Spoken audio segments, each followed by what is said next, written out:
Bienvenidos a este recorrido por la historia de la violencia en Colombia, un conflicto que ha marcado generaciones y que aún deja secuelas en nuestra sociedad. Buenas tardes. Tenemos que la violencia en Colombia nace de raíces profundas. Durante el siglo XIX, las guerras civiles entre liberales y conservadores sembraron la semilla de la confrontación armada, pero fue hasta el siglo XX cuando el conflicto tomó una nueva dimensión. Para entender la violencia actual hay que remontarnos entre el periodo de la violencia 1948 y 1958. Fue cuando el asesinato de Jorge Eliezer Gaitán se desató una ola de enfrentamientos entre liberales y conservadores. Se estima que durante este tiempo murieron aproximadamente entre 2.000 y 3.000 personas y millones fueron desplazadas. Con la firma del Frente Nacional en 1958, parecía que la violencia disminuiría. Sin embargo, los campesinos desplazados y la desigualdad social propiciaron el surgimiento de nuevas fuerzas. En 1964 nacen las Fuerzas Armadas Revolucionarias de Colombia, un grupo de origen campesino inspirado en el comunismo y apoyado por la influencia de la Revolución Cubana. Al mismo tiempo, el Ejército de Liberación Nacional, ELN, con raíces en la teología de la liberación y la influencia de sacerdotes como Camilo Torres, y el Ejército Popular de Liberación, EPL, de orientación maoísta, también tomaron las armas. En las guerrillas, muchos veíamos una oportunidad de cambio. Pensábamos que la lucha armada era el único camino para la justicia social.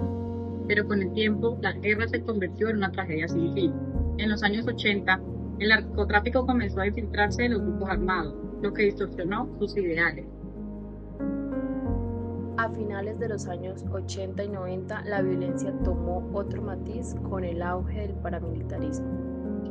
Los paramilitares surgieron como grupos de autodefensa en la década de los 80, financiados por ganaderos, narcotraficantes y sectores políticos para combatir a las guerrillas de izquierda. En 1997, estos grupos se unieron bajo el nombre de las Autodefensas Unidas de Colombia, lideradas por el señor Carlos Castaño. A partir de ese momento se convirtieron en una fuerza que generó masacres, desplazamientos y un fuerte control territorial. En mi pueblo llegaron los paramilitares y dijeron que venían a protegernos, pero lo único que hicieron fue masacrar y desplazar a miles de personas. La masacre del Salado en el año 2000 fue un claro ejemplo. Más de 60 personas murieron en tan solo una semana.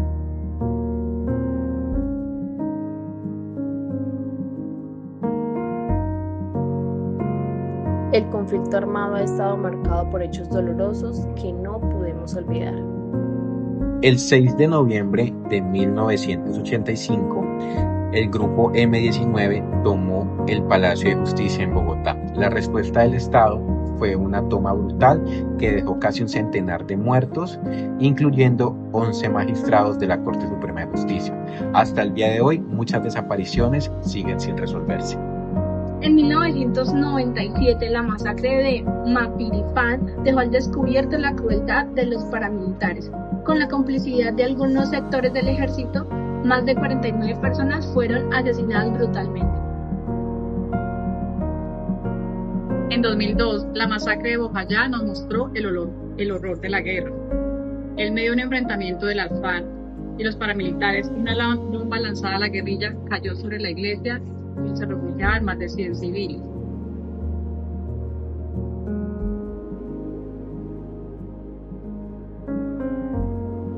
¿Y qué pasó después?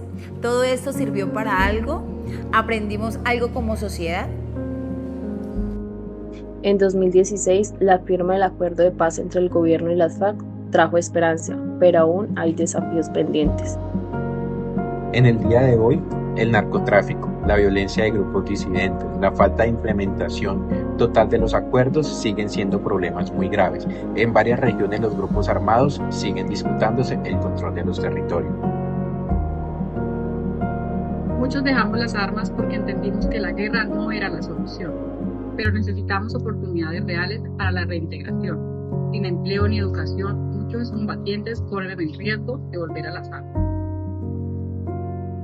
La paz no es solo ausencia de guerra, sino justicia, educación y equidad. Las víctimas del conflicto necesitan verdad y reparación para que realmente puedan sanar como país. Entonces, ¿qué podemos hacer como sociedad? ¿Cómo podemos asegurarnos de que esto no vuelva a repetirse? No olvidar, aprender del pasado y trabajar juntos para construir un país donde la violencia no sea la respuesta. Cada uno de nosotros tiene un papel en la construcción de la paz. Podemos reflexionar que la historia de la violencia en Colombia nos deja una lección clara.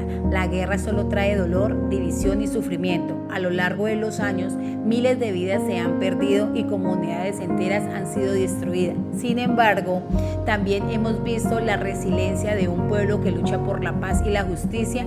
Aprender del pasado es fundamental para no repetir los mismos errores. La reconciliación no significa olvidar, sino reconocer el dolor y trabajar juntos para sanar. La paz no se construye solo con acuerdos, sino con oportunidades, educación y respeto por la vida. Cada colombiano tiene un papel en este proceso, desde el gobierno hasta el ciudadano común. Solo dejando atrás el odio y fomentando el diálogo podremos construir un país sin miedo. La memoria es nuestra mejor herramienta para evitar que la violencia vuelva a repetirse. El futuro está en nuestras manos y depende de nosotros decidir si seguimos caminando en la guerra o si finalmente abrazamos la paz.